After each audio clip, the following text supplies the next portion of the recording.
Bonjour mes chers amis. Aujourd'hui, nous allons aborder un sujet délicat, un peu comme une mélodie douce amère qui résonne parfois dans le cœur des parents lorsque le nid se vide et que les oiseaux prennent leur envol définitif.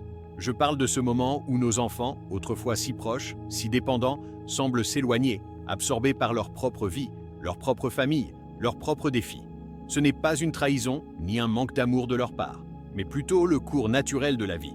Le cycle inévitable où les jeunes pousses deviennent des arbres solides, créant leur propre ombre et leur propre écosystème. Pourtant, cette transition peut laisser un vide, un sentiment de flottement, voire une pointe de tristesse. Et la douloureuse question, suis-je devenu invisible, oublié? C'est comme si une partie de notre identité, celle de parents actifs et centrale, s'estompait pour laisser place à un rôle plus en retrait, moins sollicité au quotidien. Mais attention mes amis, ce n'est pas une fin en soi, ni le signe d'un échec. C'est plutôt une invitation à redéfinir notre relation avec nos enfants, à trouver une nouvelle harmonie et surtout à redécouvrir notre propre valeur intrinsèque, au-delà de notre rôle parental.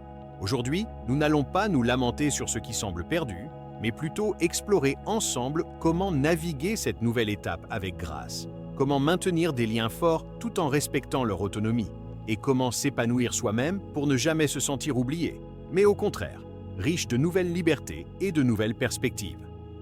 1. Comprendre le cycle de la vie. L'envol est naturel, pas un abandon. La première étape, et peut-être la plus cruciale, est d'accepter que l'éloignement physique ou la moindre fréquence des contacts ne signifie pas un désamour ou un oubli. Nos enfants grandissent, construisent leur propre foyer, leur carrière, élèvent leurs propres enfants. Leurs priorités changent, leur temps se raréfie. C'est le signe qu'ils sont devenus des adultes responsables, et c'est en soi une réussite pour nous, parents.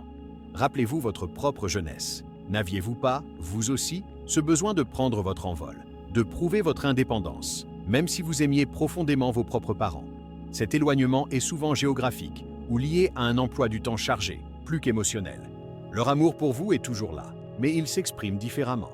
Au lieu de voir cela comme une perte, essayez de le percevoir comme une nouvelle phase où la relation parent-enfant évolue vers une relation d'adulte à adulte, basée sur le respect mutuel et l'affection, plutôt que sur la dépendance. Comprendre et intérioriser cette dynamique naturelle peut grandement apaiser le sentiment d'être mis de côté. C'est un peu comme un jardinier qui voit ses plantes devenir des arbres majestueux. Il ne se sent pas abandonné par elles, mais fier de leur croissance. 2. Redéfinir la communication. La qualité prime sur la quantité. Si les appels quotidiens ou les visites hebdomadaires se font plus rares, cela ne signifie pas que le lien est rompu. Il est temps de privilégier la qualité des échanges plutôt que leur fréquence. Un appel téléphonique moins fréquent mais plus long et plus profond, où l'on prend réellement le temps de s'écouter, peut être bien plus nourrissant qu'une multitude de messages superficiels. Exprimez clairement votre désir de rester en contact sans pour autant imposer votre présence ou culpabiliser. Proposez des rituels, un appel hebdomadaire fixe, un dîner mensuel si la distance le permet, des retrouvailles pour les occasions spéciales. Soyez à l'écoute de leurs contraintes et de leurs besoins. Peut-être préfèrent-ils communiquer par messages écrits, par email ou par appel vidéo? Adaptez-vous, montrez de la flexibilité. L'important est de maintenir un canal de communication ouvert et bienveillant, où chacun se sent libre de s'exprimer. N'hésitez pas à initier le contact, mais respectez aussi leur silence, qui ne sont pas toujours synonymes de désintérêt. Ils ont aussi leurs propres batailles à mener. Un message simple disant « Je pense à toi » peut parfois valoir plus que de longues tirades. 3. Cultiver sa propre vie. Un jardin intérieur florissant attire les abeilles. L'une des clés pour ne pas se sentir oublié est de ne pas faire de ses enfants l'unique centre de son univers. Si votre vie est riche, remplie d'activités, d'intérêts, de passions, vous dégagerez une énergie positive qui attirera naturellement les autres, y compris vos enfants. Ils seront heureux de voir que vous vous épanouissez, que vous avez votre propre jardin secret. C'est le moment idéal pour reprendre des hobbies délaissés, pour apprendre de nouvelles choses, pour voyager, pour s'engager dans des activités associatives ou bénévoles. Plus votre vie sera intéressante et pleine, moins vous ressentirez le vide laissé par leur moindre présence physique. De plus, cela vous donnera de nouvelles choses à partager avec eux lors de vos échanges, rendant vos conversations plus riches et variées. Un parent qui a sa propre vie bien remplie est souvent perçu comme une source d'inspiration et de sagesse, plutôt que comme une charge ou une source d'inquiétude. Pensez à ce que vous avez toujours voulu faire, mais pour lequel vous n'aviez jamais le temps. c'est peut-être le moment de vous lancer. 4. Offrir un soutien adapté, sans intrusion. Le port d'attache, pas l'encre. Même s'ils sont adultes, nos enfants peuvent toujours avoir besoin de notre soutien. Mais la nature de ce soutien change. Il ne s'agit plus de les diriger ou de résoudre leurs problèmes à leur place, mais plutôt d'être une oreille attentive, un conseil avisé, s'il est sollicité, un havre de paix où ils peuvent se ressourcer. Soyez ce port d'attache fiable et aimant, mais évitez de devenir une encre qui les retient ou les culpabilise.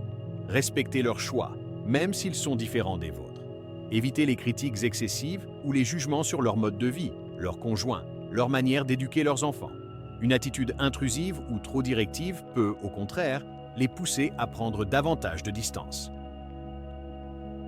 Offrez votre aide de manière concrète et ponctuelle si besoin. Gardez les petits-enfants. Donnez un coup de main pour un déménagement, mais sans vous imposer. L'objectif est de maintenir une relation de confiance et de respect où ils se sentent libres de venir vers vous sans craindre d'être jugés ou envahis. Un soutien discret et bienveillant est souvent le plus apprécié.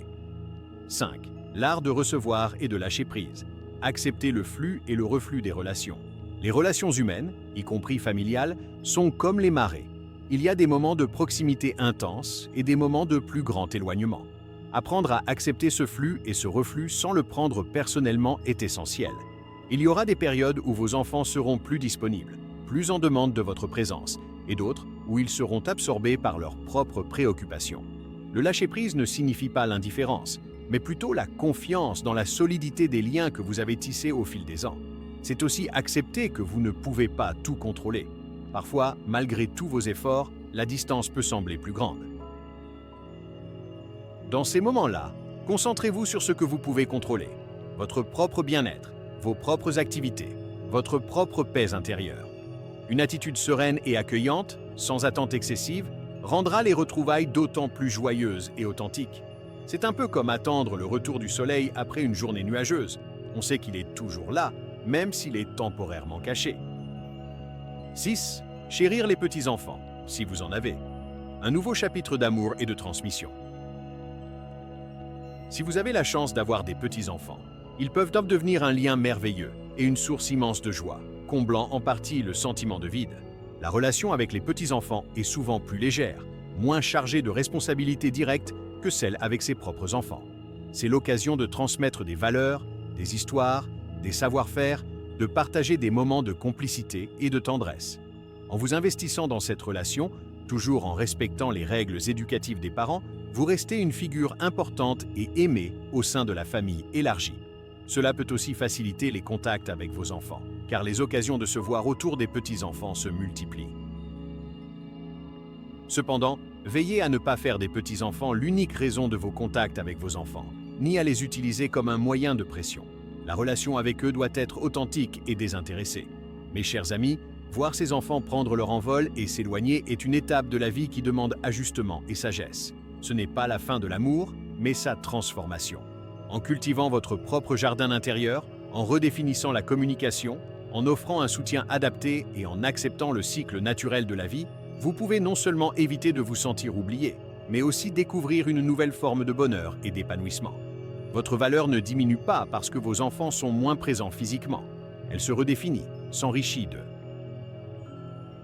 Nouvelles expériences et de nouvelles libertés.